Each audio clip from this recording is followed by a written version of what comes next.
अगर हम स्त्री को, किसी भी स्त्री शरीर को देखकर भोग भावना करते हैं, हमारा पतन निश्चित है। कोई क्रिया हो या ना हो, ये चिंतन वाली बात है, ध्यान रखना। किसी भी माता बहन को भोग बुद्धि सिद्ध, जैसे शास्त्रों में कहा गया नरकस्य नारी, बात है कि तुम्हारी भोग भावना जो नारी के प्रति है, ये नरक पहुंचा देगी। त्रिविधम नरकस्येदम द्वारम नासन्मात्मनः कामः क्रोधः तथा लोभः तस्मादेत्रयम् त्यजेत्। माताओं बहनों की तरफ देख करके काम भाव से उनको देखना, तो तुम समझ लो नरक जाने का रास्ता फिट कर रहे हो। ब्रह्मचर्य का स्पष्ट वर्णन करने में कभी लज्जा नहीं मालूम होनी चाहिए। और बड़ी दुर्भाग्य की बात हो रही है कि घर परिवार के लोग तो कोई ऐसा बता ही नहीं रहे, अध्यापक भी इसकी तरफ नहीं बोल रहे। अगर आप बच्चों की नशा प्रवृत्ति जो बढ़ रही उसको नहीं रोका गया, व्यभिचार प्रवृत्ति बढ़ रही उसको नहीं रोका गया, तो हमें लगता है विद्या का मतलब क्या रहा। विद्या जो है वो गंभीरता, संयम, विनय ये प्रदान करने वाली होती है। विद्या उद्दंडता। आज का विद्यार्थी अपने माता पिता की अवहेलना करता है, शास्त्र वाक्य की अवहेलना करता है और स्वयं अपनी अवहेलना करता है, अपने जीवन को पतन गर्त में गिरा रहा है, चाहे वो बच्चा हो चाहे बच्ची हो। अरे शयन करते समय बड़ा खतरा है। शयन के समय हमारी इंद्रियां और मन बहुत चंचल होता है। उस समय अगर ब्रह्मचारी भगवत चिंतन करते हुए, उसको नींद से मतलब नहीं है, तन्मयता धारण करते हुए नींद में चला गया तो बच जाएगा। अगर कहीं उस समय वो छूट दे दे, पास में मोबाइल है, तो कभी ब्रह्मचर्य नहीं। बड़े से बड़ा दुख सहने की सामर्थ्य आती है ब्रह्मचार्य में। अगर ब्रह्मचर्य है तो बड़े से बड़े दुख में भी आप अपनी दिनचर्या नहीं रोकेंगे, आपके अंदर पावर रहेगा। खान पान वाला पावर अलग है, वो तो चर्बी बढ़ाएगा। ब्रह्मचर्य अध्यात्म पावरफुल, ब्रह्मचर्य संकल्प पावरफुल, ब्रह्मचर्य सर्दी गर्मी बरसात पीड़ा इनको सहने की सामर्थ्य उसमें आती है। ब्रह्मचर्य ही परम तप है, ब्रह्मचर्य ही परम धन है, ब्रह्मचर्य परम एकाग्रता है। एकाग्रता ब्रह्मचर्य से आती है। आंख मूंदो या खुली रखो, अगर ब्रह्मचर्य ठीक, एक शीतलता, एक गंभीरता, और जिधर दृष्टि लगा उधर एकदम चिपक जाएगी जाके। विषयों में जो सुखाभास है केवल भ्रम है, अज्ञान है ही नहीं। जैसे मृग को रेत में निर्मल जल, शीतल जल की भावना दौड़ाती रहती है और वह अतृप्त मर जाता है, ऐसे ही हमारा विवेक हमें भोगों में सुख बुद्धि दिखा करके हमारे जीवन धारा को भगवत प्रतिकूल करके नष्ट कर देती है। सावधान। मनुष्य जीवन स्वरूप में स्थित होने के लिए मिला है। स्वरूप स्थित सखा भाव, सखी भाव, गोपी भाव, वात्सल्य भाव, दास भाव या आत्म भाव, अपने स्वरूप का परिचय प्राप्त करने के लिए यह जीवन है। बहुत सावधान उपासक, सिर्फ अपने मार्ग में अपने लक्ष्य को देखते हुए कदम आगे बढ़ाना है।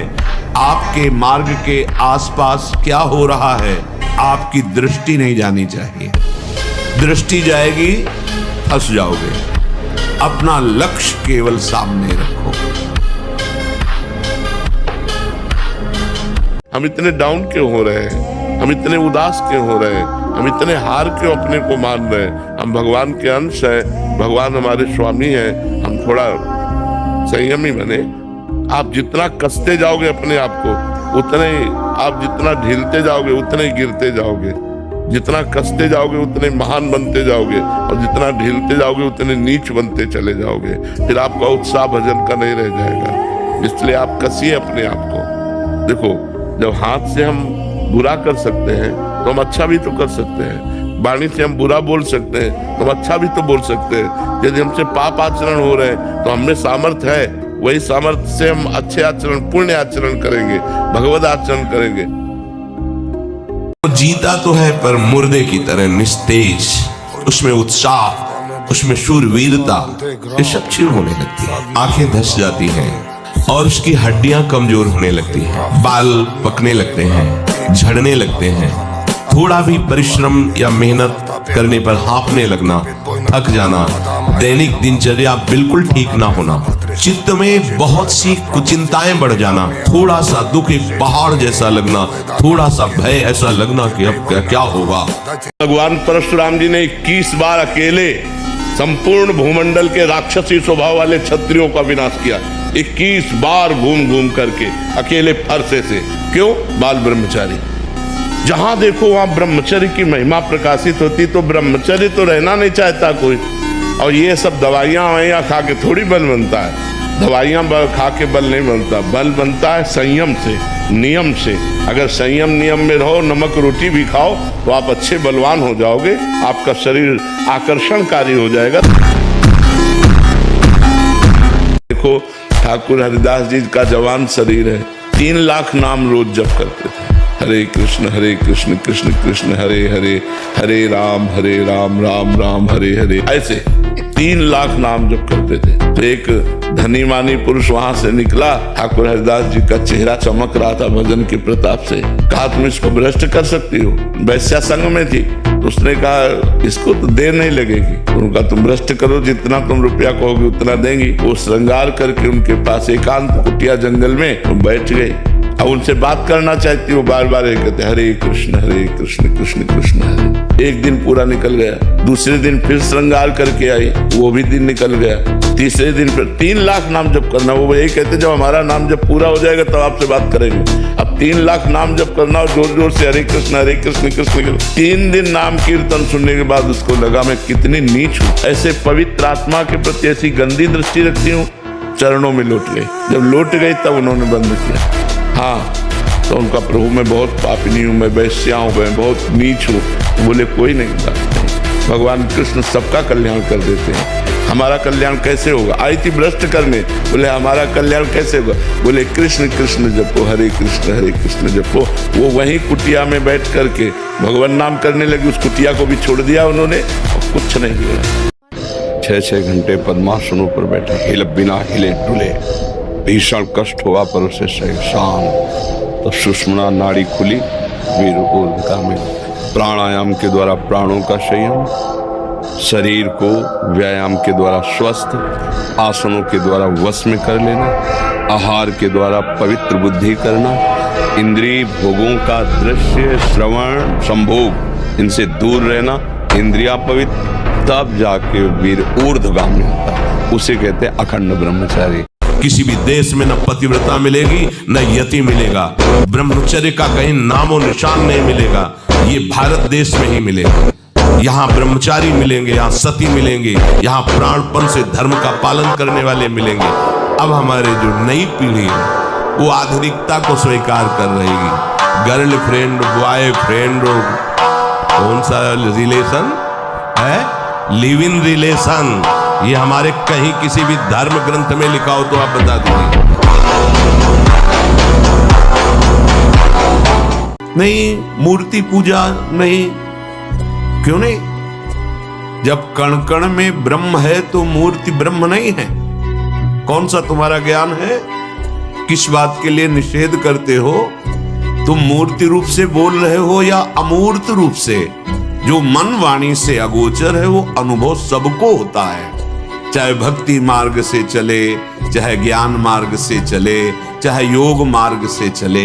पर चलने वाला उपासक अपना लक्ष्य छोड़कर प्रपंच में लग जाता है, निंदा स्तुति में लग जाता है, अवहेलना करने में लग जाता है, तो मार्ग ही अंतर ध्यान हो जाता है। ये मार्ग दिव्य है, अगर आप सही नहीं चलेंगे तो मार्ग ही गायब हो जाएगा। आपको लगेगा मैं मार्ग में चल रहा हूं, मार्ग ही अंतर ध्यान हो जाएगा। ये जो वृत्ति है पराई माताओं बहनों की तरफ, काम दृष्टि, भोग दृष्टि, ये साक्षात नरक है। नरक, ये त्रिविधम नरकस्येदम द्वारम काम। अरे अगर तुम्हारी बहन तुम्हारे पास है तो तुम किस दृष्टि से देखते हो? तुम्हारी माँ तुम्हारे पास है तो किस दृष्टि से देखते हो? तुम्हारी बेटी तुम्हारे पास है, किस दृष्टि से देखते हो? वो भी किसी की माँ बहन बेटी है। क्या सबके लिए तुम्हारे छूट है कि तुम भोग दृष्टि से देखो? दुर्गति हो जाएगी। ये मनोरंजन का क्षेत्र नहीं है मानव देह, ये मन को शासन में लेकर भगवद आनंद की प्राप्ति के लिए। यदि ऐसी वृत्ति तो सुधार कर लो। सुधारने का सहज उपाय है भगवत भाव। जितना अधिक पुष्ट ब्रह्मचर्य होगा तो ये श्वेत कीट बलवान होते हैं, इतने बलवान हो जाते हैं कि विष को भी पचा जाएगा, इतनी क्षमता ब्रह्मचर्य में है। विष को पचा डाले, भोजन की क्या बात। परंतु जो अपनी शक्ति को छीण करते रहते हैं तो इतना दुर्बल हो जाता है कि पानी पचना मुश्किल हो जाता है। हैजा, प्लेग, मलेरिया, थोड़ी थोड़ी दिनों में सर दर्द, बुखार, और वो मानो मरा हुआ व्यक्ति है। शरीर को 2-4 घंटे तो इतना श्रम होना चाहिए कि वो एकदम फैल जाए, इतना श्रम होना ही चाहिए ब्रह्मचर्य पचाने के लिए। ये बैठे बैठे ब्रह्मचर्य नहीं पचता, उसके लिए या तो सिद्धासन, पद्मासन या परिक्रमा कम से कम 20 किलोमीटर ऐसा होना चाहिए। सुबह कम से कम 5 कोस दौड़ लगाओ। अपने ब्रह्मचारी हो, बोले ब्रह्मचारी चश्मा लगा, ब्रह्मचारी ब्लड प्रेशर की गोलियां खा रहे, ब्रह्मचारी मच्छर नहीं उड़ रहे ऐसे, और ब्रह्मचारी लार्वेरी, ब्रह्मचारी मतलब ज्वलंत शक्ति। कि जैसे जिस लकड़ी में घुन लग जाए तो लकड़ी केवल ऊपर दिखाई देगी, बका पोली हो जाती है, उसमें कोई दम नहीं रहेगा। ऐसे वो बालक, वो जवान, वो पुरुष या स्त्री हो जाता है जो हस्त क्रिया करता है, बिल्कुल खोखला हो जाता है। इसमें सबसे बड़ी घातक बात यह है कि वो गृहस्थी लायक नहीं रह जाएगा, संतानोत्पत्ति की क्षमता का नाश हो जाता है। कितने दिन इनके बीच में रह लोगे? कितने दिन? जहां तुम्हारी आयु खत्म हुई तो चाहे जितना तुम्हें कोई प्यार करता हो या चाहे जितना तुम किसी को प्यार करते हो, एक क्षण में सबको काल छुटा देगा, कोई तुम्हारे साथ नहीं जाने वाला। बिल्कुल ध्यान दीजिए, ये सब सेवा के लिए मिले हैं। पत्नी, पुत्र, परिवार, इनकी भगवत भाव से सेवा करो और नाम जप करते हुए मुक्त हो जाओ। पर ये युक्ति तभी आएगी जब किसी भगवत प्रेमी महात्मा का सत्संग, उनका सानिध्य, उनकी आज्ञा, यही आपको ये सामर्थ्य देंगी। ये सब छूट जाएगा, तुम्हारा नहीं रहेगा, कुछ तुम्हारा नहीं। जरा सोचो तो धैर्य से, धैर्यवान होकर सोचो क्या आपका परिणाम क्या है, आपका साथी कौन है, आप ले क्या जाएंगे। दृढ़ निश्चय। अगर गलती हो जाती है फिर सावधान, क्योंकि दौड़ने वाला ही फिसल सकता है। गिरा हुआ गिरने का भय क्या, वो तो गिरा हुआ ही है। निराशा, उदासी, हताश ये हृदय में आएंगे। कभी एकदम ऐसी जलनमयी वृत्ति, कभी एकदम अशांति। आपको बिल्कुल तटस्थ रहना है। आप मन नहीं हो, आप उस जलन के भोक्ता नहीं हो, आप सुख राशि दृष्टा हो, आप साक्षी मात्र रहना। वो वृत्ति आई है, निकल जाएगी। ये आगमा पाइनो है, आने जाने वाले हैं। ये स्थायी नहीं है कि अब जलन हो रही तो होती ही रहेगी, नहीं, थोड़ी देर बाद शांत हो जाएगी। आप सहन कर जाओ, आपका हृदय बहुत मजबूत हो जाएगा, आनंद सहने के योग्य हो जाएगा।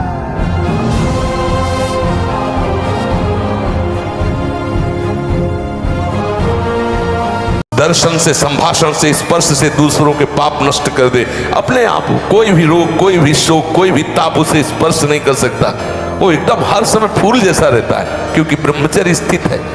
तो मुझे तो लगता है कि इस मार्ग में यदि चलने की हिम्मत न हो तो ब्याह कर ले और गृहस्थी में रहे, बहुत अच्छा रहता है। कोई ऐसी साध्वी पत्नी देख ले जो भगवत भक्ति से युक्त हो और ब्याह करके सदगृहस्थी में नमक रोटी खा के रहे, अच्छा है। जिससे क्या होगा कि धैर्यपूर्वक जीवन कट जाएगा।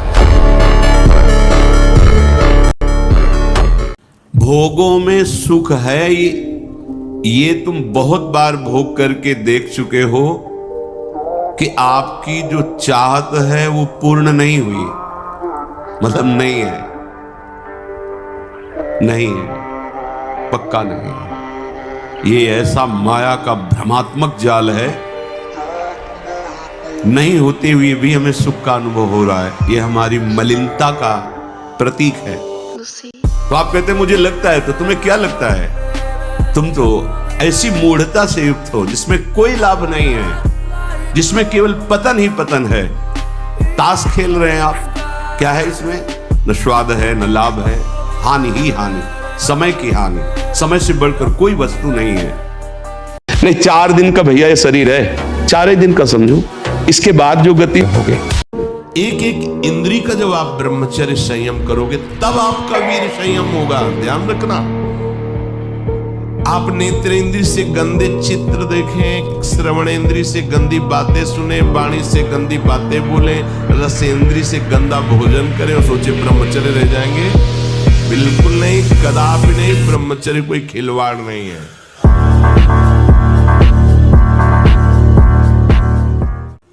आप सिनेमा देखने जाते हैं, पहले आपको पता जो देखने जा रहे हैं वो केवल अभिनय किया गया है नहीं, कहीं भी सत्य नहीं है। ना उसमें कोई मरता है, ना उसमें कोई किसी का दुश्मन होता है, ना उसमें कोई किसी का मित्र होता है। वो अभिनय कर रहे हैं, जैसा डायरेक्टर उनको प्रेरित कर रहे हैं। वो कहानी के अनुसार अनुभव, और कहानी लिखने वाले की एक कल्पना है, और पैसे देते हैं।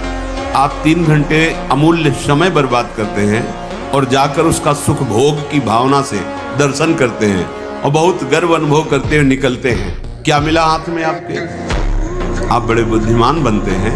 3 घंटे यदि नाम जप करते तो तुम्हारे साथ जाता।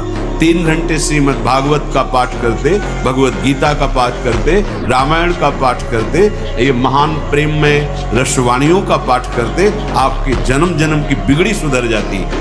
तो ये बच्चे एक दूसरे को भगा ले जाने वाली वृत्ति रखते हैं ना, वो बहुत दुख पाते हैं। मतलब माता पिता सालों लगाते हैं अपनी बच्ची के ब्याह के लिए, सालों जा जाके अगल बगल पूछ के रिश्ता नाता, उसके आचरण, उसके, तब जाकर अपनी बच्ची को सम्मान के साथ उसके हाथ में देते हैं। और तुम जो 2-4 बातें कही भाग गई उसके साथ, तो पूरा जीवन निर्वाह थोड़ी होगा।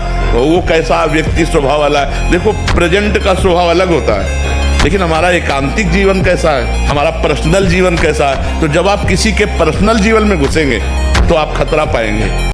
थोड़ा 10-20 वर्ष ब्रह्मचर्य रहो, फिर आप देखो कैसा आनंद आता है। कोई भी सर्दी, गर्मी, बरसात, मान अपमान, दुख सुख छू नहीं पाता। हर कष्ट को सहने की सामर्थ्य ब्रह्मचारी के अंदर होती है। अब महाकुआ साबुन लगा के ब्रह्मचारी, रजोगुण चढ़ेगा, काम भावना जागृत होगी, त्वचा स्वयं साफ रहेगी यदि आप तेल मालिश नहीं करते। तेल की जरूरत क्या है? ब्रह्मचर्य तो तेल की जरूरत है। सर्दी अब शुरू नहीं हुई हो, गीजर से स्नान शुरू, साधना हो। पूर्ण भरोसा रखो प्रभु पर। हमारा मंगल कोई रोक नहीं सकता, न काम, न क्रोध, न लोभ, न मोह, न मद, न मत्सर, क्योंकि सभी हमारे प्रभु के हैं। किसी और के होते तो डर जाते, प्रभु के इसलिए डर नहीं है। जब चाहो तब इनको शांत कर दो प्यारे, आपके ही हाथ में डोर है। भगवान के भरोसे में एक एक कदम आंख मूंद के डालो। लोग कहते हैं आंख खोल के डालो, हम कहते हैं भरोसे पे आंख मूंद के डालो। नीचे कांटा होगा ना, शूल होगा ना, वो फूल बन जाएगा। और अहंकार से डालोगे कि हम फूल में डाल रहे हैं तो सूल बन जाएगा। आंख मूंद के डालो, राधा। इसलिए चिंता तो छोड़ो, बस एक बात पकड़नी, चिंतन न छूटने पाए। जैसे बने वैसे राधा राधा।